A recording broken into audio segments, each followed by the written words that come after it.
Namaskar, welcome at English Study. I am Rekha Gupta. This is 2020 English series with practice set 21. Please video को like और share करें. Do not forget to subscribe the channel. Let us see the first question of this video. Question number 1. In the guide, we come across a dancer. What is her name? The guide. The guide से question है और इसमें पूछा जा रहा है कि एक डांसर नाम है कैरेक्टर इस गाइड में. Who is she? That is रोजी. तो याद रखेंगे द गाइड. ठीक है, ये इसमें एक डांसर नाम का कैरेक्टर है और उस कैरेक्टर का नाम है रोजी. तो याद रखेंगे the guide is a novel और इसमें एक डांसर है जिसका नाम रोजी है. और ये वर्क किसका है? आर के नारायण का वर्क है. हु इज आर के Narayan? He is famous Indian novelist. Question number 2. Who wrote these lines? Woman is the earth, air, ether, sound. Woman is the microcosm of the mind. राजा राव. तो किसने ये women को लेकर ये स्टेटमेंट बोला है? अपने किसी वर्क में लिखा है. Women is the earth, air, ether, sound. Women is the microcosm of the mind. तो राजा राव का ये स्टेटमेंट है. राजा राव के वर्क से ये सेंटेंस जो है बोरो किया गया है. तो याद रखेंगे Raja Rao he is also known as Indian non क्या ये इंडियन नॉवेलिस्ट हैं ही और one of the famous novelist है इंडिया के. Question number 3. Arthur Symons wrote about this person. All the life of the teeny figure seemed to concentrate itself in the eyes. They turned towards beauty as the sunflower turns toward the sun. Who is the person referred to? Sarojini Naidu. Arthur Simon ने एक person के बारे में कहा है. क्या कहा है? कि all the life of the tiny figure seem to concentrate itself in the eyes. जो पूरी लाइफ क्या है, इनकी आंखों में ऐसा लगता है कि कंसंट्रेट है. मतलब छोटी छोटी चीजें इनकी आंखों में, छोटी छोटी जो चीजें होती है उनकी दुनिया जो है इनकी आंखों में देखने को मिलता है. उसी तरह से जिस तरह से जो सनफ्लावर की ब्यूटी है सन की तरफ टर्न होती है. तो ऐसा किसके लिए आर्थर साइमन ने कहा है? That is Sarojini Naidu. तो याद रखेंगे सरोजनी नायडू कौन है? फर्स्ट राज्यपाल हैं वो इंडिया की. ठीक है, इंडिया की मीन्स इंडियन स्टेट की और दैट इज उत्तर प्रदेश. यहाँ आप लोगों को सोचना चाहिए कि आर्थर साइमन्स ने ये बात सरोजनी नायडू को क्यों कहा है. आर्थर साइमन्स ने ये सारी बातें सरोजनी नायडू को लेकर इसलिए कहा है बिकॉज सरोजनी नायडू के जो पोएम्स हैं ये पोएटेस हैं और इनके पोएम्स में आपको सिर्फ छोटी छोटी चीजों पर इनके पोएम्स में आपको जिक्र करते हुए देखेंगे.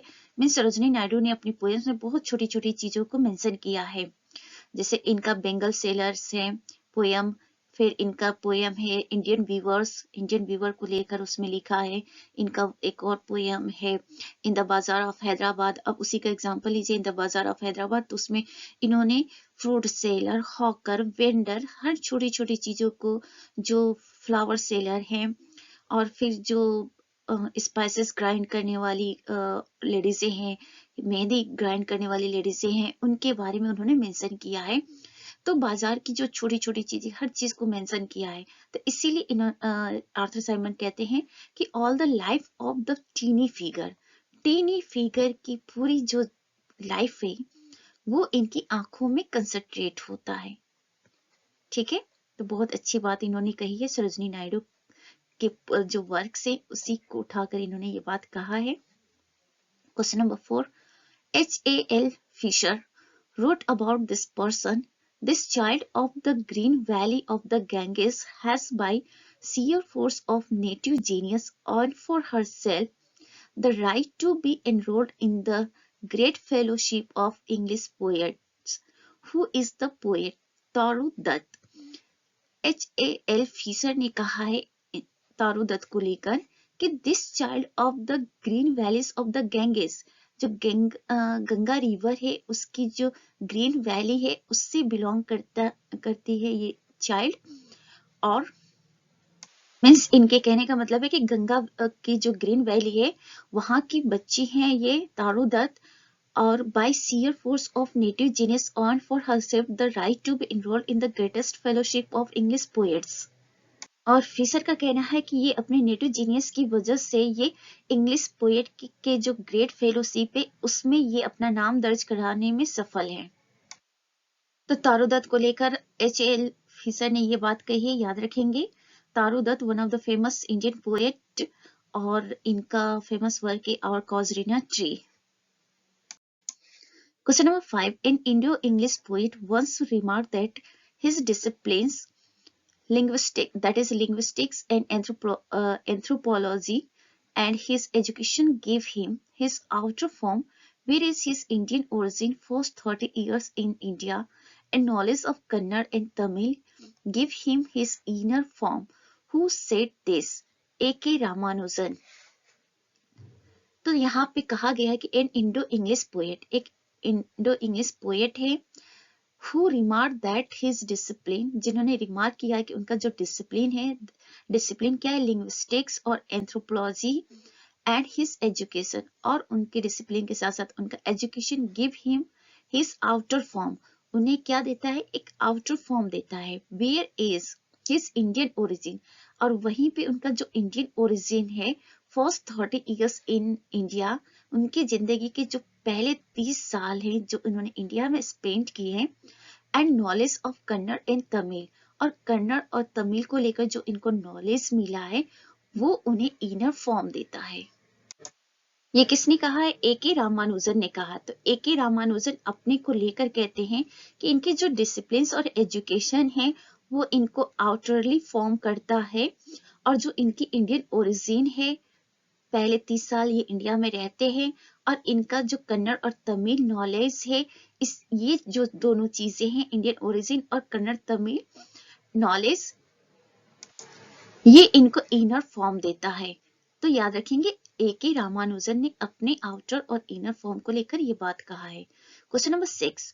Who wrote Jejuri the Commonwealth poetry prize winner work? Arun Kolatkar. तो किसने लिखा है जेजुरी? ये वर्क है जेजुरी, और इस वर्क के लिए अरुण कोलाटकर को मिला था Commonwealth poetry prize.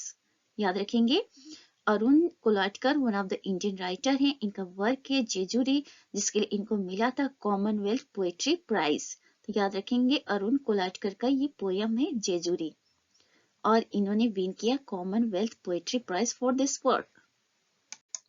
Question number 7. In which of Anita Desai's novel an insane wife kills her husband? Cry the Peacock. Anita Desai Indian novelist है, और इनके एक नॉवेल में एक वाइफ जो होती है अपने हस्बैंड को मार देती है। ऐसा अनीता देसाई की किस नॉवल में देखने को मिलता है? तो क्राई द पीकॉक में। याद रखेंगे, cry the peacock Anita Desai का फेमस नॉवेल है, और इसमें एक इंसेन वाइफ होती है जो अपने हस्बैंड को मार देती है, मर्डर कर देती है। Question number 8. In which novel does the hero sing the refrain? किस नॉवेल में हीरो ये रिफ्रेन सिंग करता है? This is the machine age sons, this is the machine age, we are the man who will master it, the big heart. तो याद रखेंगे the big heart जो novel है, इसमें हीरो ये सॉन्ग गाता है, this is the machine age song sons, this is the machine age, we are the man who will master it. तो याद रखेंगे novel is the big heart in which this song occurred, और who sing this song? Hero of the novel। अब आपको बताना है कि hero कौन है इस नॉवेल का और ऑथर कौन है। Question number 9. Who was the first recipient of the Sahitya Akademi award for English literature? R.K. Narayan. तो Sahitya Akademi award English literature के लिए सबसे पहले किसे मिला है? तो R.K. नारायण को मिला है। ठीक है, याद रखेंगे साहित्य अकादमी अवार्ड इंडिया की अवार्ड है, और इंग्लिश लिटरेचर में भी ये शुरू हुआ। तो जब इंग्लिश लिटरेचर में ये शुरू हुआ तो सबसे पहले मिला है R.K. नारायण को। Question number 10. The novels which describe the condition of westerners living in India are heat and dust, coffer dam, a passage to India. तो उस नॉवेल्स के बारे में पूछा जा रहा है जिसमें ये बताया गया है कि जो वेस्टर्न लोग हैं वो इंडिया में रह रहे हैं, तो उनकी कैसी कंडीशन है, तो वो आपको इन नॉवेल्स में देखने को मिलेगा, हीट एंड डस्ट में, कॉफर डैम में, अ पैसेज टू इंडिया में। A passage to India E.M. Forster का नॉवेल है, बाकी दोनों आप लोग बताइए। Question number 11. Which novel focuses on the question of rape? वो कौन सा नॉवेल है which focus on the question of rape, that is the bending vine. याद रखेंगे, the bending vine focus on the question of rape. Question number 12, who is the author of the following novels. तो यहाँ पे कुछ novels है, इनके author पूछे जा रहे हैं। A bend in the Ganges, the princes, distant drums, devil's wind, a combat of shadows. Manohar Malgonkar. Manohar Malgonkar Indian novelist हैं और इनके वर्क है a bend in the Ganges, the princes, distant drums, devil's wind, a combat of shadows. Author is Manohar Malgaonkar. Question number 13. Who wrote Our Casuarina Tree? A splendid Kirgian poem. तो किसने Our Casuarina Tree लिखा है? बहुत ही शानदार किर्जियन poem है। तो no one, that is just Toru Dutt. तो याद रखेंगे, तारू दत्त जो है इनका वर्क है, पोएम है Our Casuarina Tree, और ये बहुत ही स्प्लेंडिड पोएम है किड्स के स्टाइल में। किड्स को नहीं पता है ना, romantic English poet John Keats. Question number 14. To whom do we assign following works? The Lake of Palms, A History of Civilization of Ancient India, The Slave Girl of Agra. तो ये सारे works किसके हैं? रोमेश चंद्र दत्त के हैं। एक बार फिर से देख लेते हैं। The lake of palms, a history of civilization of ancient India, the slave girl of Agra. ये जो तीनों वर्क्स हैं, ये रमेश चंद्र दत्त के वर्क हैं। Question number 15. Which one is the collection of Anita Desai short stories? तो यहाँ पे अनीता देसाई से रिलेटेड क्वेश्चन है, इनके शॉर्ट स्टोरीज का कलेक्शन पूछा जा रहा है, that is voices in the city. तो याद रखेंगे, क्वेश्चन पूछा जा सकता है कि वॉइसेस इन द सिटी किसका वर्क है? अनीता देसाई का। किस प्रकार का ये वर्क है? ये कलेक्शन है शॉर्ट स्टोरीज का। Question number 16. Browning's The Ring and the Book is a long poem having about 21,000 lines, but Aurobindo's Savitri is longer. How many lines does the epic contain? देखिए, यहाँ पे थोड़ा सा compare करके पूछा जा रहा है कि रॉबर्ट ब्राउनिंग का एक वर्क है the ring and the book, और ये लॉन्गेस्ट पोएम है, 21,000 इसमें लाइन्स है। लेकिन अरबिंदो की सावित्री जो है इससे भी लंबी पोएम है। अरबिंदो जो है वो इंडियन ऑथर है, तो इनकी सावित्री है, इससे भी लंबी पोएम है द रिंग एंड बुक से। तो पूछा जा रहा है कि सावित्री में टोटल कितनी लाइन्स है? तो दैट इज 24,000। याद रखेंगे, 24,000। और ये इपिक माना जाता है। अरबिंदो की जो सावित्री है ये इपिक के कैटेगरी में आता है। 24,000 इसमें टोटल लाइन है, और ब्राउनिंग की the book and the ring and the book में 21,000। Question number 17. Taru Dutt, Ramesh Chandra Dutt, and Aurobindo all wrote on one common theme. Taken out from the Mahabharata, identify the story which the three found irresistible. देखिए, question यहाँ पे तारू दत्त, रमेश चंद्र दत्त और औरबिंदो तीनों लोगों से है। तीनों लोग ही इंग्लिश ऑथर हैं, और इन लोगों ने महाभारत से एक कॉमन थीम लिया है, और उस कॉमन थीम पर इन तीनों लोगों ने ही लिखा है। तो क्वेश्चन पूछा जा रहा है कि वो कौन सा इस महाभारत की इवेंट है जिसे जो इन्हें कैसा लगता है? इररेसिस्टिबल लगता है। तो याद रखेंगे, तारू दत्त, रमेश चंद्र दत्त और बिंदु तीनों लोगों ने महाभारत से कॉमन थीम लिया है जो इन्हें इररेसिस्टिबल लगता है, तो दैट इज सावित्री। तो सावित्री पे अरविंदो ने तो लिखा ही है, रमेश चंद्र दत्त ने भी कहीं ना कहीं लिखा है, और तारू दत्त ने भी। तो वही क्वेश्चन है कि इन्हें यही जो है इवेंट है महाभारत की जो इन्हें इररेसिस्टिबल लगता है। Question number 18. Who was highly influenced by French romanticism, French language and literature? तारू दत्त। तो याद रखेंगे, तारू दत्त फ्रेंच रोमांटिसिज्म से बहुत ज्यादा प्रभावित थे, और साथ में French language, French literature, French जो रोमांटिसिज्म लैंग्वेज और लिटरेचर, इससे बहुत ज्यादा इन्फ्लुएंस थी तारू दत्त। तो क्वेश्चन पूछा जा सकता है, who is that Indian writer who is highly influenced by French romanticism, French language and literature? तो याद रखेंगे, Toru Dutt. Question number 19. About an Indian poet writing in English, a critic, George Sampson, says that a reader of these poems would readily take them as the work of an English poet trained in the classical tradition. An Indian critic feels that this poetry has no imagery or sentiment that can be termed as Indian. Who is this poet? Manmohan Ghosh. तो एक Indian poet है मनमोहन घोष. इनको लेकर एक English critic George Samson ने कुछ कहा है. क्या कहा है? ये कहा है कि जो इनके पोएम के रीडर्स हैं, यानी कि मनमोहन घोष के पोएम्स के जो रीडर हैं, उन्हें क्या लगता है कि would readily take them as the work of an English poet trained in the classical tradition.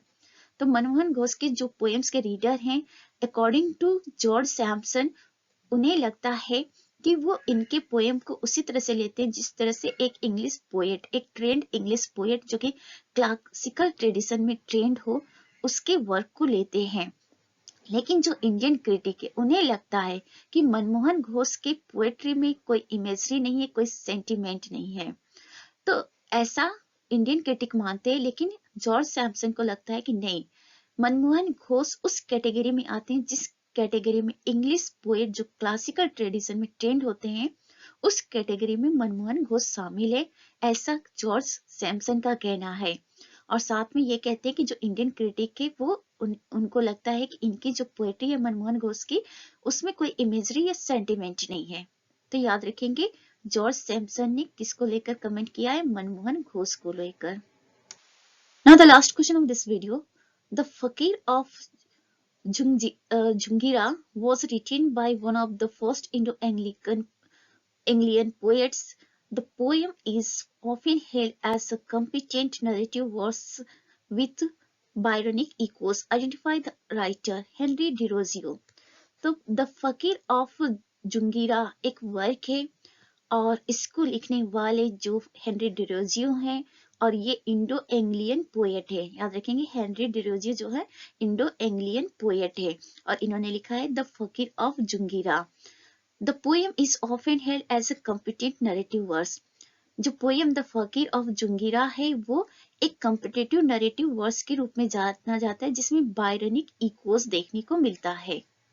तो याद रखेंगे हेनरी डिरोजियो कौन है? इंडो एंग्लिकन पोएट है और इनका पोएम है द फकीर ऑफ जुंगीरा, जिसमें क्या देखने को मिलता है? Competent narrative verse with Byronic echoes. ठीक है, तो this is all about for today's video. Please video को लाइक और शेयर करें and do not forget to subscribe the channel.